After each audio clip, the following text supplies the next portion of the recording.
குறிப்பாக மனிதனின் வாழ்க்கைக்கு அழகும் அர்த்தமும் ஏற்படுத்தும் இசையின் மீது மன்னருக்கு ஏக வெறுப்பு என்பதால் இசை நிகழ்ச்சிகளுக்கு அடியோடு தடை விதிக்கப்பட்டிருந்தது. இசைக்கலைஞர்கள் பாட வாயை திறந்தால் அவர்களை காவல் அதிகாரிகள் சிறையில் தள்ளினார்கள். இறைவனுக்குரிய இறைப்பாடல்களை தவிர மனிதன் பொழுதுபோக்குக்காக பாடுவதை அநாகரிகம் என்று தீர்மானமாக கருதினார் அவுரங்கசீப். இசை மீது அவுரங்கசீப்புக்கு இருந்த வெறுப்பு பற்றி சுவையான ஒரு கதை உண்டு. ஒரு முறை டெல்லியில் இருந்தபோது அவுரங்கசீப் யானை மீது அமர்ந்து ஆக்ராவுக்கு கிளம்பினார். அப்போது செங்கோட்டை வெளியே ஜும்மா மசூதி அருகில் கூட்டமாய் பலர் ஓவென்று வாய்விட்டு அழுத வண்ணம் நிற்பதைக் கண்டு ஆர்வ மிகுதியால் யானையை விட்டு கீழே இறங்கி அங்கே சென்றார் பாதுஷா. கொடும்பாவி ஒன்று பிணம் போல மலர்கள் தூவப்பட்டு கீழே ஈர்த்தப்பட்டிருந்தது.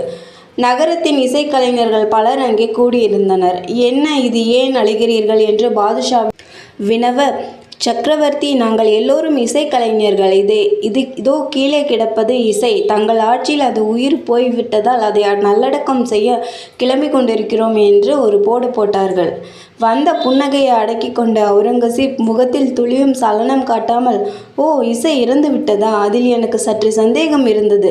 இறந்தது உண்மை என்பது மகிழ்ச்சியான செய்தி. அதன் ஆத்ம சாந்தியடைய நாம் எல்லோரும் இறைவனை வேண்டிக் கொள்வோம் என்று சொல்லிவிட்டு சென்ற சக்கரவர்த்தி திரும்பி பார்த்து, மறுபடியும் உயிர் வந்து தொலைக்கப் போகிறது. ஆகவே அதை சற்று ஆழமாகவே அடக்கம் செய்யுங்கள் என்றார்.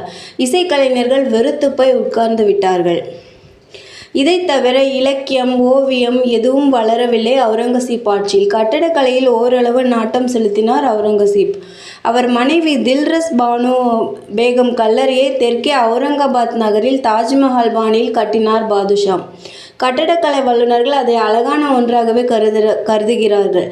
இருப்பினும் எல்லோரும் தாஜ்மஹாலுடன் அதை ஒப்பிட்டு பார்த்து தாழ்த்தி பேசியே ஒரு வழியாக்கிவிட்டார்கள். செங்கோட்டைக்குள் பாதுஷா கட்டிய முத்து மசூதி கச்சிதமான அழகான ஒரு படைப்பு என்பதை ஒப்புக்கொள்ள வேண்டும்.